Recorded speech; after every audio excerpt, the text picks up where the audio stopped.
नमस्कार। जी। आज हम एक बहुत ही दिलचस्प विषय पर गहराई से बात करने जा रहे हैं। जी। यह है आचार्य प्रशांत की पुस्तक अद्वैत इन एवरीडे लाइफ का सार। हमारे पास इसका एक सारांश है और आज इरादा ये समझने का है कि अद्वैत, जिसे अक्सर लोग बड़ा गूढ़, बड़ा मुश्किल दर्शन मानते हैं, हाँ, मानते हैं। उसे रोजमर्रा की जिंदगी में उतारा कैसे जा सकता है। जैसा कि ये सारांश बताता है। ये सिर्फ कोई किताबी बात नहीं, बल्कि जीने के तरीके की बात है। बिल्कुल। और सच कहूं तो ये सोचने में ही बड़ा दिलचस्प लगता है ना कि अद्वैत जैसा गहरा सिद्धांत हमारे रोज के जीवन पर, हमारे रिश्तों पर, काम पर, हमारे फैसलों पर, इन सब पर असर कैसे डाल सकता है। हाँ, अक्सर ये दो चीजें अलग लगती हैं, दर्शन और जीवन। वही तो, लगता है दो अलग अलग दुनिया है। तो ठीक है, चलिए इसे खोलते हैं जरा।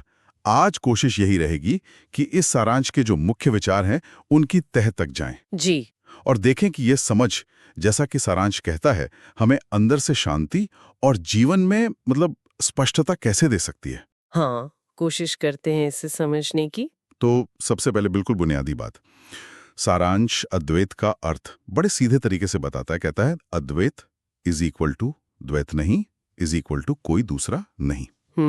सुनने में तो सरल है, पर इसका असल मतलब क्या है?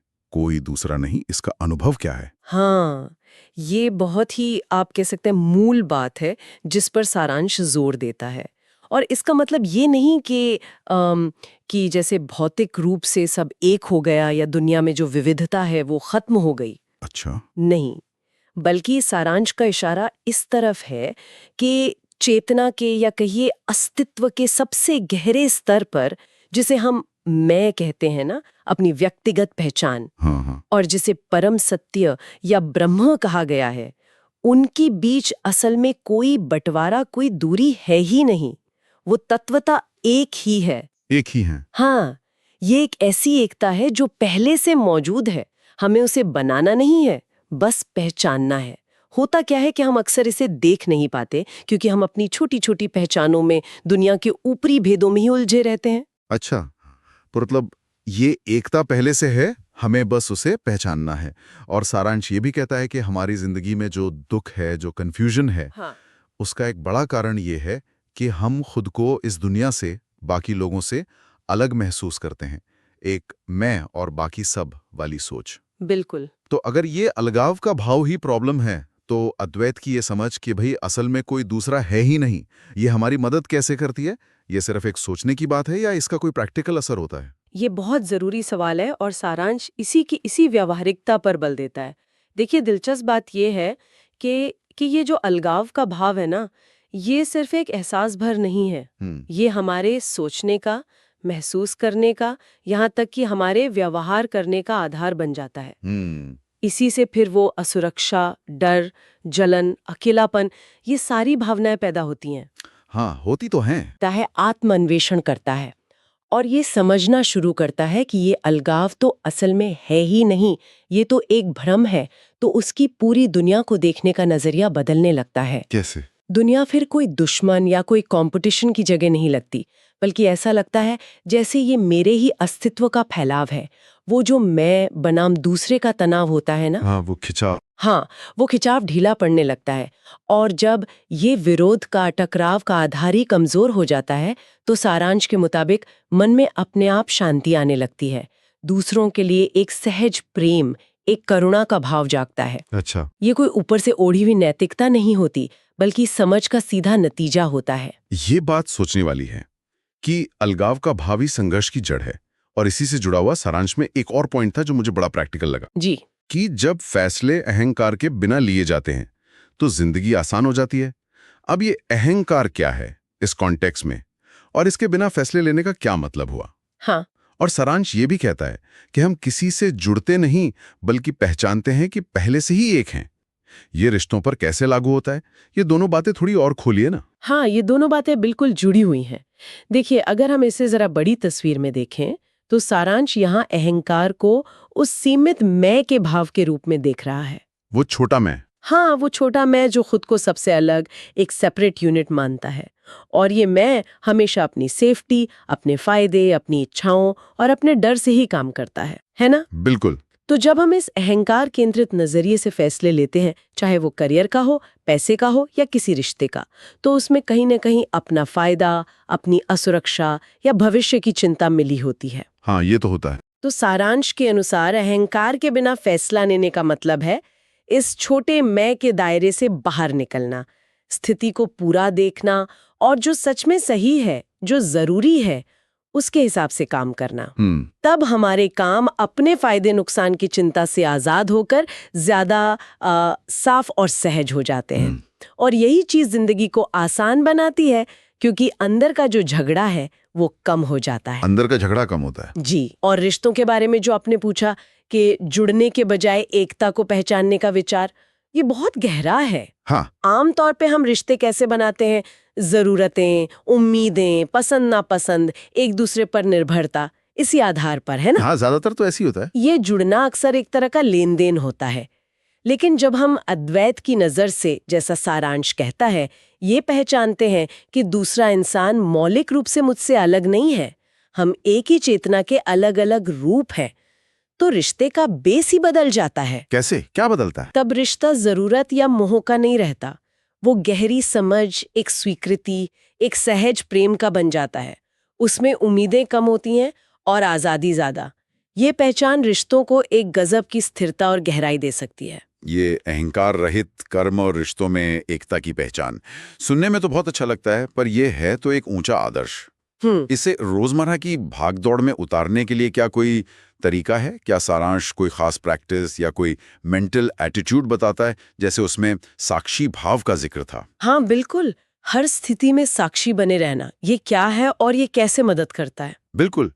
सारांश सिर्फ थ्योरी नहीं बताता, बल्कि उसे जीने के तरीके भी सुझाता है, और साक्षी भाव इसी का एक बहुत जरूरी हिस्सा है। अच्छा? साक्षी भाव का मतलब है जीवन में जो कुछ भी हो रहा है, चाहे वो बाहर की घटनाएं हों या हमारे अपने मन के विचार और भावनाएं, सुख हो या दुख। हाँ, उन्हें बिना उनमें पूरी तरह डूबे, बिना उनसे पूरी तरह आइडेंटिफाई हुए, एक न्यूट्रल देखने वाले की तरह देखना। जैसे जैसे कोई फिल्म देख रहे हो। हाँ, कुछ वैसा ही है। जैसे हम सड़क के किनारे खड़े होके ट्रैफिक को आते जाते देखते हैं, खुद ट्रैफिक का हिस्सा नहीं बन जाते। ठीक है। इसका मतलब ये नहीं कि भावनाएं महसूस ही ना करें या उन्हें दबा दें, नहीं, बल्कि भावनाओं के बहाव में बहकर अपनी समझ और अपनी स्थिरता ना खो दें। ओके। सारांश बताता है कि ये अभ्यास हमें जीवन के उतार चढ़ावों के बीच एक अंदरूनी संतुलन बनाए रखने में मदद करता है। हम अनुभव तब भी करते हैं, लेकिन अनुभव हम पर हावी नहीं हो पाते। तो हम रिएक्ट करने के बजाय रिस्पॉन्ड कर पाते हैं। बिल्कुल सही। रिएक्ट करने के बजाय सोच समझकर प्रतिसाद देने की क्षमता मिलती है। एक तरह से रोजमर्रा की जिंदगी में अद्वैत को जीने का अभ्यास है, घटनाओं से अलग रहते हुए भी उनमें पूरी तरह मौजूद रहना। तो ये साक्षी भाव एक तरह का आंतरिक संतुलन साधने का तरीका हुआ। और सारांश में एक सवाल है जिस पे बार बार जोर दिया गया लगता है। कौन सा? मैं कौन हूं? ये सवाल सुनने में बहुत सीधा सा लगता है, लेकिन सारांश इसे इतना सेंट्रल क्यों मानता है? इस एक सवाल में ऐसी क्या खास बात है? हाँ, ये बहुत आकर्षक बात है कि सारांश इस प्रश्न को आत्मज्ञान की, या कह लीजिए अद्वैत के अनुभव की चाबी मानता है। चाबी? हाँ, कुंजी। ये सिर्फ कोई इंटेलेक्चुअल सवाल नहीं है।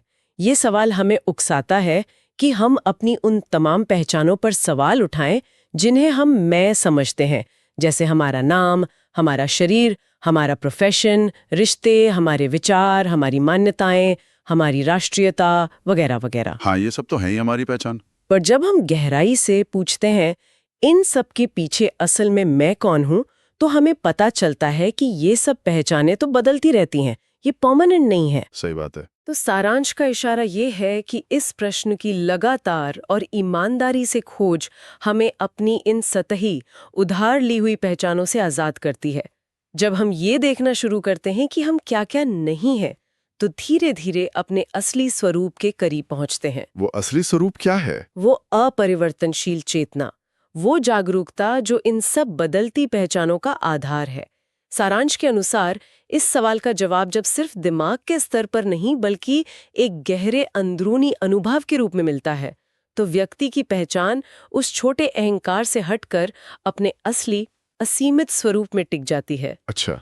यही आत्मबोध है, और इसी से जीवन में सच्ची आजादी और स्पष्टता आती है, क्योंकि तब हम बाहरी हालात या दूसरों की राय से नहीं चलते, बल्कि अपनी अंदर की सच्चाई से जीते हैं। अच्छा, तो ये मैं कौन हूं सवाल सीधे उस अहंकार पे चोट करता है जिसे हमने पहले दुख और भ्रम का कारण माना था। बिल्कुल। ये सब जोड़कर देखें तो फिर इस सब का मतलब क्या निकलता है? अगर हमें इस पूरी बातचीत और सारांश के मैसेज का एक निचोड़ देखना हो तो वो क्या होगा? मेरे ख्याल से सबसे महत्वपूर्ण संदेश जो ये सारांश दे रहा है वो यही है कि अद्वैत वेदांत कोई पुराना म्यूजियम में रखने वाला दर्शन नहीं है हाँ। जो सिर्फ कुछ विद्वानों या सन्यासियों के लिए हो, बल्कि ये हर आम इंसान के लिए हाँ। एक बहुत ही प्रासंगिक और प्रैक्टिकल जीवन दृष्टि है। हर उस इंसान के लिए? हाँ, हर उस इंसान के लिए जो अपनी जिंदगी को गहराई से समझना चाहता है, जो दुख से छूटना चाहता है, हाँ। और जो सच की तलाश में है। ये जीने का एक तरीका सिखाता है जिससे रोजमर्रा की जिंदगी में क्लैरिटी आती है। और ये सिर्फ दिमागी कसरत नहीं है। नहीं, बिल्कुल नहीं। जैसा कि सारांश बार बार इशारा करता है, इसे जीवन में उतारना होता है, अपने फैसलों में, अपने रिश्तों में, अपनी प्रतिक्रियाओं में। जैसे जैसे अहंकार को पहचान कर उससे मुक्त होने की कोशिश करना, साक्षी भाव का अभ्यास करना और लगातार खुद से पूछना मैं कौन हूं। ये सब मिलकर हमें उस एकता का अनुभव करने में मदद करते हैं जो अद्वैत सिखाता है। और इसका नतीजा जैसा सारांश बताता है सिर्फ अंदरूनी शांति ही नहीं है, बल्कि बाहरी जीवन में भी दिखाई देता है। रिश्ते बेहतर होते हैं, सही फैसले लेने की क्षमता बढ़ती है और जीवन की जो चुनौतियां हैं उनका सामना हम ज्यादा स्थिरता और समझ के साथ कर पाते हैं। ये सच में जीवन को बदलने की ताकत रखता है। बहुत अच्छे से समझाया आपने। तो संक्षेप में कहें तो आज हमने आचार्य प्रशांत की किताब अद्वैत इन एवरीडे लाइफ के उपलब्ध सार के जरिए ये समझने की कोशिश की कि अद्वैत का दर्शन रोजमर्रा की जिंदगी के लिए कैसे मायने रखता है। जी। हमने देखा कि सारांश इसे दुख के मूल कारण यानी वो जो अलगाव का भाव है उसके इलाज के रूप में पेश करता है। हाँ, अलगाव का भ्रम। हाँ, अलगाव का भ्रम। हमने अहंकार रहित कर्म की सादगी, रिश्तों में एकता को पहचानने की सुंदरता, साक्षी भाव के अभ्यास की स्थिरता और मैं कौन हूं इस बुनियादी सवाल की परिवर्तनकारी शक्ति पर बात की। जैसा कि सारांश में बताया गया है, ये सब मिलकर एक प्रैक्टिकल रास्ता दिखाते हैं। हाँ, और ये सब इसी एक मूल विचार पर टिका है कि हम जो अलगाव महसूस करते हैं खुद से, दूसरों से, इस पूरी कायनात से, वो एक भ्रम है, एक गहरी नींद की तरह। अद्वैत हमें उस नींद से जगाने का काम करता है। और ये एक महत्वपूर्ण सवाल खड़ा करता है। अगर ये सच है, जैसा सारांश इतने जोर से कह रहा है कि ये अलगाव का भाव ही हमारे सारे भ्रमों और दुखों की जड़ है, हाँ। तो क्यों ना आज ही अपने रोजमर्रा के जीवन में किसी एक छोटी सी सिचुएशन को देखें जहां हम ये मैं बनाम दूसरा वाला भाव महसूस करते हैं। कोई भी छोटी सी स्थिति? हाँ, कोई भी। वो कौन सा छोटा सा दिखने वाला अलगाव है, कौन सा छोटा सा अहंकार है जिस पर हम आज सवाल उठाना शुरू कर सकते हैं। बस एक छोटे से कदम से शुरुआत करने के बारे में सोचा जा सकता है। वाह, ये वाकई सोचने के लिए एक बहुत शक्तिशाली विचार है। किस छोटे से अलगाव पर आज सवाल उठाया जाए। इसी विचार के साथ आज की ये गहरी बातचीत यहीं समाप्त करते हैं। जी।